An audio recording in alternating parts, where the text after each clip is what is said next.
Hey guys, welcome back. bdckr here. We're back with Season 5, Episode 3 of our weekly Q&A&T videos. Getting into the first question. Oh, can I say before we do that, though? Oh, what for we're sure. watching is just bonus footage. We were talking last episode about Batman and how difficult he is because of his passive. And really, with the team setup that we've got, he's not. So just some bonus footage, not from this fight, but from our Elite 10 level 60 team to show that he's actually not that different. Not Elite 60. Yeah. Yeah. So that's just what we're starting with. So there we go. Our first question comes from Awesomegamer 241, and they say, for the next Q&A, what book series would you recommend for a new person looking for books to read? And I like this because the words new person can be used in a lot of different contexts here, like new to this earth, new to reading, new to the channel. That's true, I guess. New to the channel is probably the most relevant. So, new to this earth, definitely not. The subsequent questions or subsequent comments actually made it pretty clear that the books that they've liked so far were targeted towards the YA, young adult market. So there was, I think Mockingjay was included. There's a couple other, Warhorse. Yeah. And one other I can't remember off the top of my head. So, I'm sort of guided a little bit by that, but some of the book series that have gotten enough attention from related media, like A Song of Ice and Fire, which became Game of Thrones, I think that's probably not necessary to recommend it.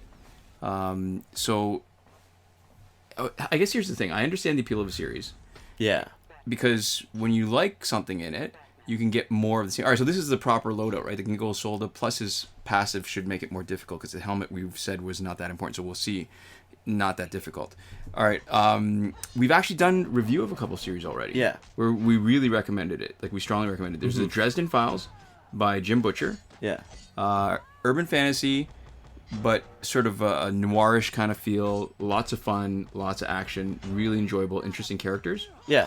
And if you're looking for kind of YA-ish fantasy, there's two really good series by the same author. Oh, there's the phone. Whose name is escaping me right now. He did both the Leviathan. Leviathan was the first book in the Scott series. Westerfield. Scott Westerfield, that's who it is. And That's steampunk. Yeah, that was kind of an alternate history steampunk. I think it was World War II? Or was it World War I? I don't remember.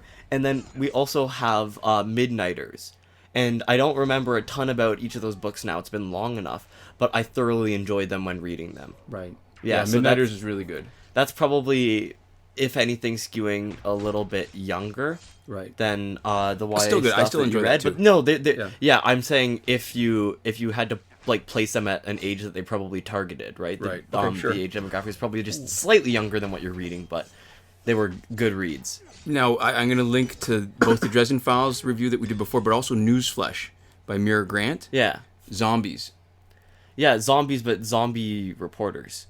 Right, and they're sort of set in I guess the near future, but recognizably. Yeah. That's got a lot of similarities to what we're doing, and I think she was able to sort of not predict, but it's got the feel of where the social media is actually a big part of the news reporting. Yeah, and it does some really interesting stuff with the actual timeline, where instead of having it right after the outbreak, it has it when stuff's kind of settled down. So more than a lot of other zombie stories, it imagines a world in which the world is forever changed by the zombie outbreak, but then, stuff settles down, people move on. There's big differences. Urban cities are the zombies' place now. It's no longer for people. But life as a whole kind of just moves on, and people carry on doing stuff different, but recognizably similar. It's a kind of quieter zombie apocalypse. All right, so not a series. There's one book that I really want to recommend because I think it's one of those, once you've read it, I can't imagine not having read it, but it's not a series, but really good and probably doesn't get the attention that it deserves. Replay by Ken Grimwood. One of my all-time favorite books ever. I guess there's a few other things we could get into, but maybe we should save some time for the questions, or is there anything else that you can think of off the top of your head that you think would really be... For series, I think that's mostly it. Maybe, we've recommended stuff like Name of the Wind, Liza Locke Lamora. Right. Oh, the problem with the Name of the Wind, I think, really, in Liza Locke Lamora or the Bastard... Oh, is it not finished? Yeah, the Gentleman Bastards. Yeah. Still not finished. So it's harder to. I mean, they're great books, but you got to go into it knowing that there's a chance that you're going to be waiting a bit for the next installment. And not a series, but I think all the novels by Neil Gaiman that I've read have been worthwhile to have read. Yeah, for sure. Stardust is one of my favorites. Yeah, Graveyard Book is a good YA-ish book. Oh, you know what? That's also good for anybody. It's so good that I bought it in a bunch of different editions, like ridiculously. There's the graphic novel one, there's the original hardcover, there is the gift edition, there's anyways. All right, so maybe that'll get you started. Let us know if you actually pick up any of them and what you think, and give us some feedback on it too, because sometimes the more you read, the better we can maybe tailor our recommendations. Yeah, the Expanse series, also very good. Oh, right. They're all good, and that's not finished either, but they write at a pretty prolific pace. Yeah, they're pretty consistently publishing, pretty much once a year. Mm-hmm. All right, good, excellent. I think that's a good start. Yeah, I think that's a lot of stuff. That's probably too much stuff to read in any reasonably short time frame, so that's probably enough to work through. Right, so the two next questions are sort of related, and we're going to skip part of it. All right, so for William Boudreaux... Yeah. They started off with a correction. It was about our best team. Yeah, and because we said they were fully augmented. He said and they were. Weren't. He said they weren't because he was looking at values, and I mean, that's a good eye. It was a display error, though, because he was looking at card backs. Right, and if you look at the card, the small card, you can see that the augmentations are actually there. They are, if you calculate numbers, they're taken into account during the fight, but you don't see them on the card so we back. addressed that part of the comment. We're not just leaving it out because we were wrong. Right. But here's the part that we're going to talk about. So he says, because New 52 Superman has the exact same max stats as Injustice 2 Superman, one could argue the latter would be a better tank because of his ability to not get hit by the opponent's first special attack per tag. And then we've got one from Yazan Omar, and they say, good team, but if you replace Injustice 2 Aquaman with Injustice 2 Superman, this will be a powerful team. So we've got two suggestions that both want us to sub in Injustice 2 Superman for one of our other characters. Yeah, so one of them wants to replace Aquaman, who's our damage over time guy, and one to replace our New 52 Superman, who's our combination tank and basic damage dealer. Yeah, and I don't think these are the only comments that we got that were something along the lines of, put somebody in, and we got a lot of Injustice 2 Superman, because he was up there for stats. So maybe a bit of analysis I think is interesting, because I like these kind of questions where you get to the nitty gritty and some of the theory behind why we pick who we do. Yeah. So base stats.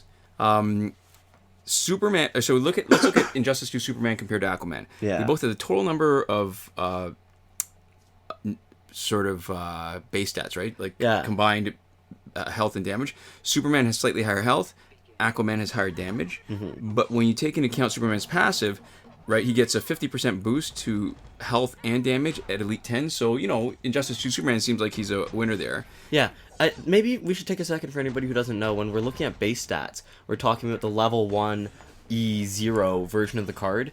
And because everybody has the same progression through the levels, right, and stat gains, they follow the same rule sets. Right. It's an easy and quick way to look at their approximate relative stats, even though... Right, when there's so many potential combinations of elite level versus elite and elite promotion. Yeah, so it's and when the numbers get really big, it's kind of unwieldy. Right. So you can look at them at level 1 E0, and you can see a lot of stats, and you can see in a more granular way the way that their stats are changed. Because, for example, you can see the base stat addition that Augments gives you. Right. All right. So, at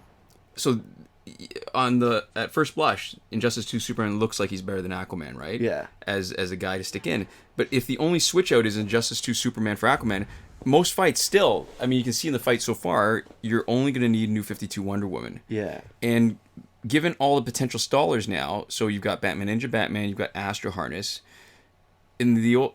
I almost said the old days, but like maybe a year or two ago, before the good old days. Yeah, the good old days before Tantu Totem, basic damage used to be it, right? It isn't the most important thing now, but it used to be. And that actually, I want to show our Elseworld Flash team again to maybe make that point where that was a double basic damage team and a tank. Yeah, you used to have a lot of basic damage because you had special evaders. Right. So Aquaman's main advantage is that he can bleed out 2 cards with 3 special ones in quick succession. So if you've built up 3 bars of power on Aquaman by the time you need him, or even 2, with Wonder Woman. If you get 3 though, 3 special ones, one after the other, bleeds damage stacks on top of it, plus the effect of the Quake engine. I mean, it doesn't necessarily hit right away if they've already got a bar of power, but once they get rid of it, they start bleeding even faster. Yeah. So, and because it comes back again, so that person who bleeds down to 1 health either gets knocked out or tags out, the next person's affected. Yeah, it lets it actually jump the gap instead of like not rinsing or something like that. You can actually have it affect a new character, although it's not as consistent when you kill somebody with a special, right? Right. And applying it to the next person, because it never triggers to get reset. I'm not entirely sure about that. I think maybe we need to pay attention a bit more. To me, there's still at least a possibility. Yeah, that's why I said not as consistent. Right. Because I know definitely that I've seen times where it hasn't worked. And it's hard sometimes in the moment to check when it does work, right? To be able to test it for sure. Maybe you'll see here. All right. So now here's the thing. Some teams like Red Sun Green Lantern aren't so vulnerable to high stat basic damage dealer like Injustice 2 Superman. And the fights go much faster with the proper damage over time specialists like Injustice 2 Aquaman, right? Yeah. So the fact is he's got natural bleed on special 1. You could give him Superman gear to do damage over time. I don't know if any of them are bleed though. Yeah. And the bleed makes a difference because you can stack it. You do extra damage. So by the time anybody else comes in, they're doing a bunch of extra damage on whoever's still there. So I think if you're going to replace Injustice 2 Aquaman, you need somebody that's damage over time, because just bringing somebody that's just high stat and high basic damage doesn't actually fill any kind of need on this team. Yeah. Now, all right, so now let's compare New 52 Superman and Injustice 2 Superman. So they actually have the same base stats. 1,300 damage, 1,500 health. Yeah. And so Injustice 2 Superman's 50% health boost means he can take the equivalent of just over 2,250 worth of damage. Yeah. But New 52's passive that he gets from 2 teammates that we have on this team, 30% damage reduction, means he can take the equivalent of 2,143, which is pretty close. I mean, 2,250 to 2,143, that's what? That's like a 5% decrease? Yeah. Somewhere around there. So, all right, so Injustice 2 has a slight advantage here. But so the question is, does Injustice 2 Superman's shield make him a better tank than New 52? I think the answer is absolutely. Yeah, for sure. But New 52 Superman is a much better combo of a tank and basic damage dealer. Yeah, and you know us and our inclination at this time. If you're speaking with us about this level of team comp, I'd imagine that you know us well enough to know that we tend to trend towards faster fights with more damage and less defense. And in this case, it's not actually a big sacrifice of defense. Right. And it means that we never have to worry about managing the shield and when to block and when to not block. That's the key, right? Once the shield is gone, it's gone. You need to tag in and out. We don't really care about that. So here's the thing. New 52's passive gives him up to a 300% boost in damage and a 30% damage reduction from his team.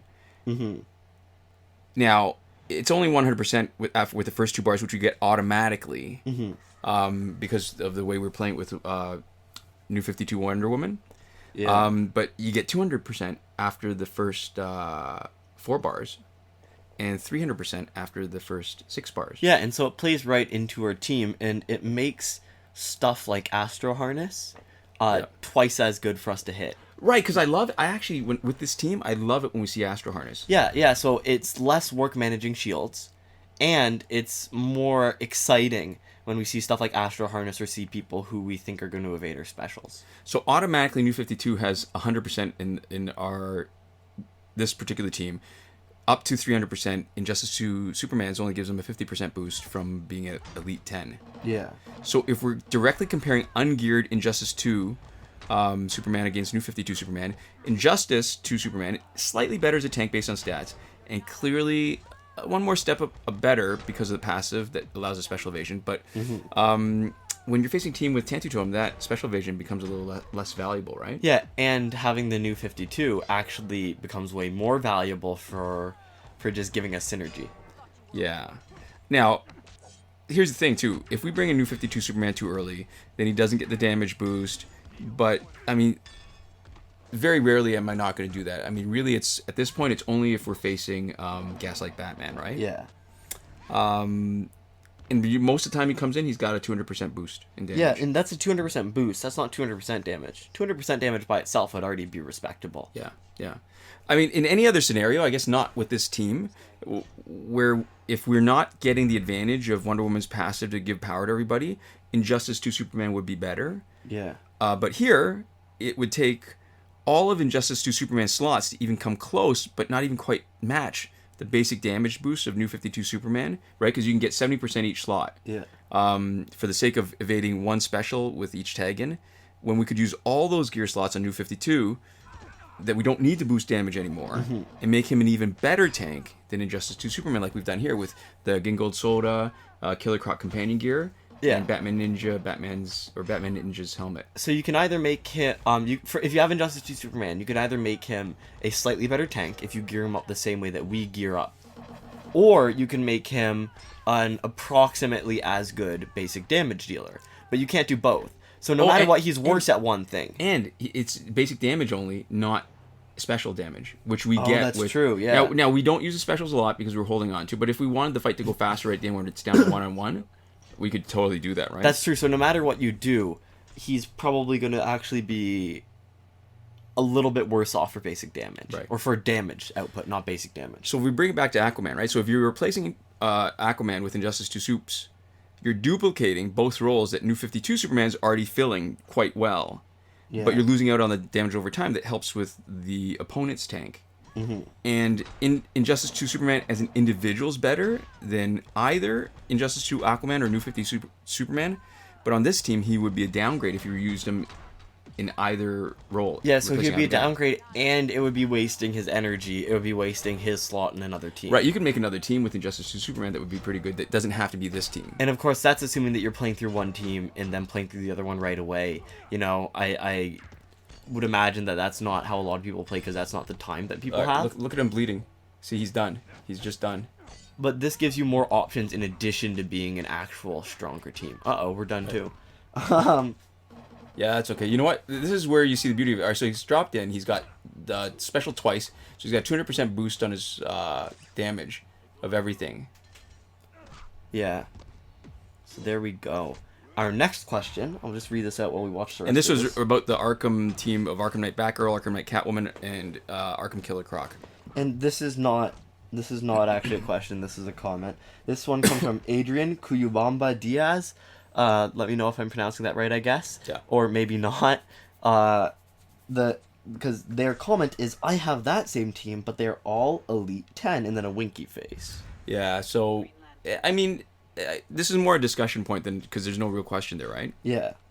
But we talked about this a lot. We've talked about it from the very beginning. I think to me there's a really important difference between hacking and glitching and cheating in general. Mm-hmm. And I guess hacking, there's two kinds of hacking too, right? There's the hacking where you're basically a script kiddie using somebody else's program to make a specific fixed change in the game. Yeah. And like adding credits or something, right? Usually that's that kind of smaller change. Then there's hackers that, actually go in the code and make the specific adjustment that they want. Yeah, that's probably something more akin to adding characters. Or it's even people sometimes just take somebody else's save, right? They use a modified APK. And then to us, the part that I'm able to justify the most is cheating. Yeah, and I think there's even a level up in hacking, which is the kind of high level hacking, like when people are hacking multiplayer initially. Oh, right. That probably wasn't hacking the server save, because that would be a lot more work and also a lot more questionable. Yeah. But that was probably at a time where, for some reason, the data was stored in a way that could be modified locally. Yeah. Because people were doing some wild stuff that wasn't actually for much in-game reward. It was more for notoriety than anything else. Right.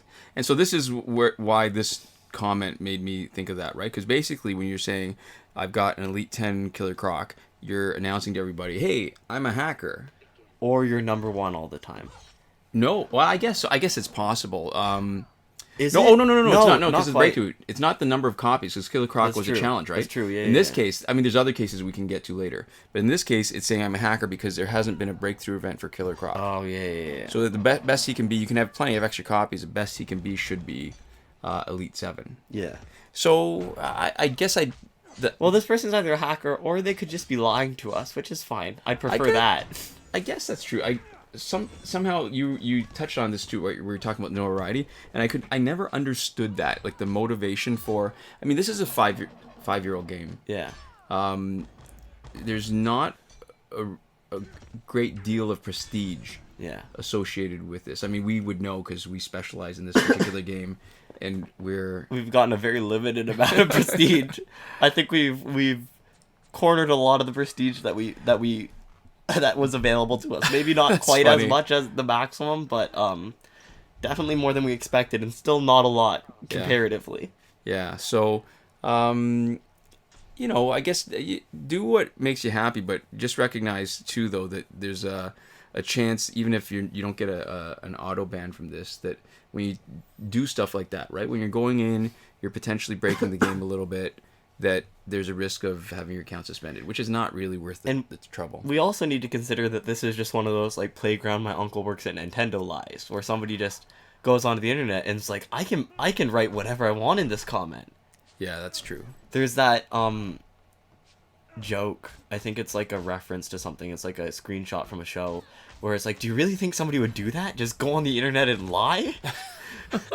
I think we're discounting the possibility that that's what's happened here too. So I don't know why I'm jumping around like this. That makes me think of the grip board. The grip board is a forum where all the guys there are interested in training their grip to be stronger. And one of the rules, which I love on the grip board, is if you're going to claim a world-class feat, so if you claim that you can do something that other people considered world-class, you need to have video proof, or you need to have done it in competition. Oh, this is perfect. This is I found it. It's from the television show Arthur, and it's the Rabbit Buster says, you really think somebody would do that? Just go on the internet and tell lies? Yeah. So there we go. That's the quote. So all right. So about the grip board, though, Bill Pish is the guy who runs it. Yeah. He's made that a rule, and I think the grip board is that much better for it, because then you don't get a bunch of people claiming that they do a whole bunch of stuff, and you actually get a lot of cool videos of people doing really like mind-shattering feats of grip strength. Yeah, that's the best part, because if somebody's actually capable of doing it, it's much cooler to see the video anyways. Yeah. It's not disrespectful to ask them to see the video, because if somebody says they can do that, you're like, oh my god, can I see that? Yeah. Right? Because you'd want to. This is the thing, right? Sometimes people, whether they really are insulted or fake, sort of fake the idea that they're insulted, when somebody expects them to show video, it's because it's a world-class feat. What you're claiming is actually really impressive. Yeah, what you're claiming is incredible to watch. Yeah, not having an Elite 10 Arkham Killer Croc, because that's actually just easy. But I'm talking about like grip board feats. So just in case that wasn't clear. Pixar didn't happen. Yeah. The next comment comes from King Nick, and they say, BDCKR, thank you so much for the advice. On last video, I found out what I was doing wrong in the credit glitch, and watching the video again really helped me out. Okay, so this is one of the things that I love about our channel's viewers, or at least some of our channel's viewers. Some of them. All right, so they actually follow up with things, right? Yeah. It's so easy to follow instructions incorrectly, and I don't necessarily mind if people get things wrong, but when they come back and acknowledge it and recognize it, and they give that kind of feedback, because the problem is there's so many steps, there's so many ways you can do a particular glitch and follow the instructions incorrectly. Yeah, and there's errors that we hadn't even considered, right? Even if you're following the steps presumably correctly in some way, right? There's a way for stuff to get kicked back, and if you're just listening to instructions on a video and you haven't done the testing the same way that we have, it's easy to not understand if it fails, who's to blame, what exactly happened. Yeah. Right? But when you're wrong, so when you haven't followed the instructions correctly and it's wrong, it's very easy to just go back, correct it, and just never mention it again and pretend it never happened. And so that's why I appreciate when viewers like King Nick come back and acknowledge that, the information that we gave was actually pretty good. Yeah, and it's fine to make honest mistakes. I don't know what proportion exactly of our glitch comments are just, this has been patched, with no context, and then we're like, no, it hasn't. Like, we don't... Right. It's not even worth just responding to them all, because it's just not true. All right, so maybe I got to go back to the part where I was talking about hacking versus glitching, because it feels like I've said it before many times, and I sort of said it in my head, but not out loud. To me, the biggest difference is glitches feel like it's part of the game. you just happen to discover a secret. Whether they intended it to be there or not, you're not doing anything that the game doesn't already allow. Yeah, there's whole communities that spring up around games for finding glitches. Speedrunning is a great example, where speedrunning, especially for the any percent category, people are constantly using sequence breaks, boundary breaks, right? Just like area skips, tons of different stuff, and they have different categories. For there's purists, right? There's people who will only play through a game as intended, and there's different modes.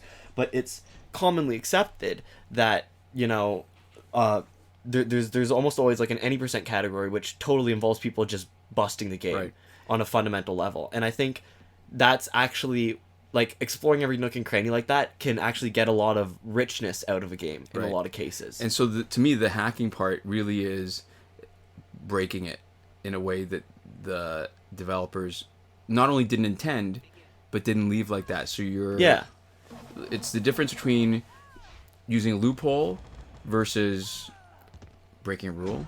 Yeah. It's not a great analogy, but in my mind, there's definitely an important distinction to be made. Yeah. Okay, sorry. So, getting back to our questions. Mm-hmm. Our next question comes from Mr. E, and they say, mind your backups. I was just going through resetting, and it loaded my profile from just after Ares. Lost all the progress cards, upgrades, etc. Sorry, from then to yesterday. Yeah, so this is a great point from Mr. E, actually, is that creating a backup isn't really a backup until you've restored it at least once. Yeah. So the unspoken part about when we say use a third-party app to back it up, like Helium or Titanium, you gotta test it every once in a while, because if you don't, you never know when it's not working when you need it. Mm-hmm. Yeah, good advice from Mr. E. Yeah. Unfortunately came at the cost of some progress. Yes, unfortunately. Yeah. Our next question comes from cabbagekidz, and they say, bdckr, I remember when I went to Barcelona. It was amazing. Did you visit the church? There was jamon iberico, and it was so good. It was very thin and sort of oily. It was pretty good, man. I realized after reading this, there's a question in the middle, but it's mostly not a question. Yeah. All right. So, but the thing is, if you visit the church, there are, I don't know how many churches there are. There's so many churches. It's hard not to. Yeah. But he said the church, so I'm assuming you mean the Sagrada Familia. And we did. Yes. And it was pretty cool. It was the most architecturally impressive church I think I've ever been to. Because to me, what made it so interesting was that it was different. Like all the other churches that we go to they were of a similar architectural style. Yeah, and the thing that's impressive about them is the art that's in them. Yeah. Or the history that comes with them. Right. But the Sagrada Familia had architecture like I think no other religious building I have ever seen or been in. Oh yeah, for sure. Yeah, that was pretty spectacular, and I did actually enjoy Barcelona. But did I mention last time? The best part was going to the supermarket and seeing like what they sold, including the Iberico ham. Yeah. And so did you tried it, didn't you? Yeah, we did, and it was very good. Yeah. Was it oily? Yeah, it was oily. Was it like bacon?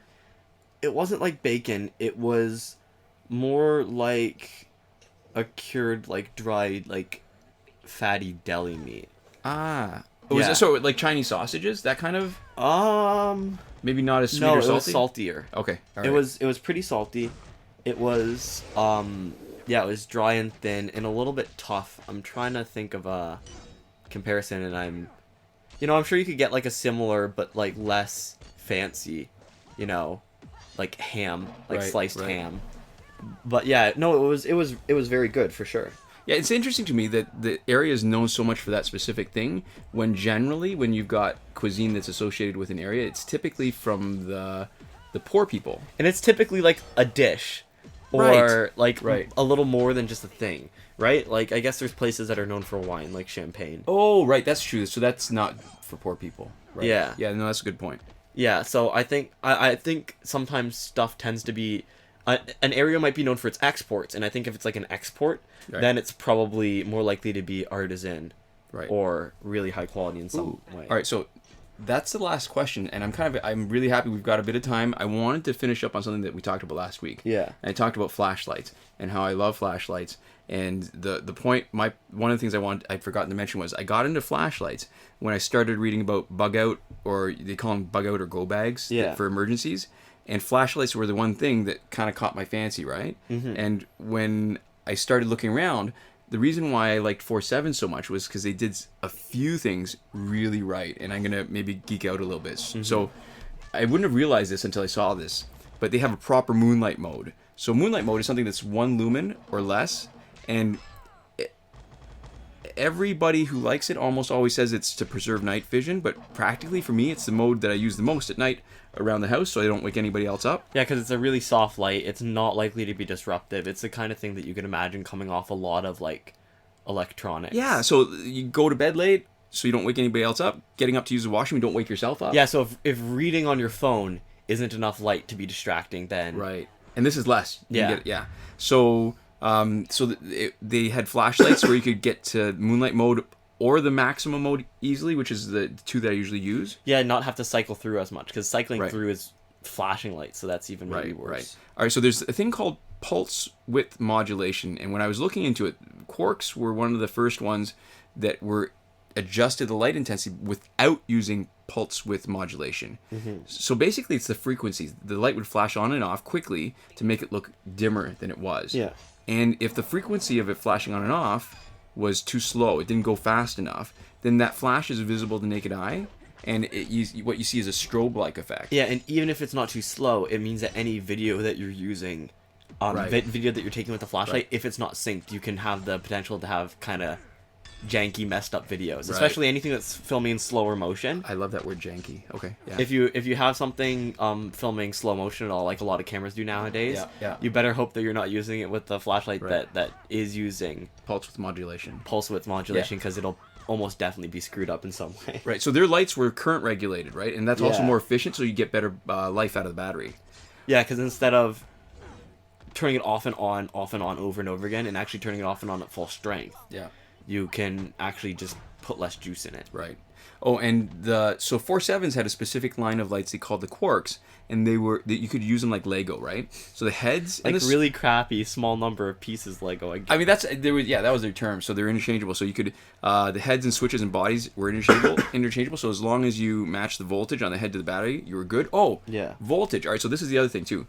When I was at the time, quarks were the only ones or 4.7s were the only ones consistently telling you what the voltages in the heads were, because that was really important to decide what could fit. Because there's the typical alkaline batteries like AA, AAA. Then there's the less common ones that are used for cameras like the CR123s. Yeah. But then there's the lithium-ion ones, and they all have different voltages, right? Yeah. So rechargeable nickel metal hydride, which is the most common rechargeable for say AA's and AAA's, 1.2 volts. Non-rechargeable alkaline, 1.5 volts. The lithium-ion rechargeables, they were nominally 3.7 volts, but they get up to 4.2 when fully charged. Yeah. So the Quark heads actually listed the voltage that the heads could handle. So between 0.9 to 4.2 for most of them. There were some that were higher. Which means that all the batteries that we just talked about work in it. And you could tell that just from looking at it. You wouldn't need somebody to tell you, oh, does this battery work? Does this battery work? You would be able to tell based on what battery you're trying to stick in it. Yeah. And maybe that was the last fight. So maybe next time, if we have a little bit of extra time, I can talk about the history of it and why Quark ended up in trouble and having to sell out to Prometheus Yeah, lights. so this is a new series that we're doing called Flashlights. Yeah. All right. So, and maybe you'll pick the name. And I wanted to talk about conventions too, but maybe next time. All right. So This has been Flashlights. Yeah, right. So you want to tell them about our Patreon? Yeah, so we've got a Patreon. If you want to support us, you can go ahead and do that by going to patreon.com/bdckr or clicking on the link in the bottom right corner at the end of this video. But at this point, we're actually not too concerned with whether you support us or not, because we have a whole host of really wonderful people who have already made the jump. So we're going to go ahead and give them a huge thank you now.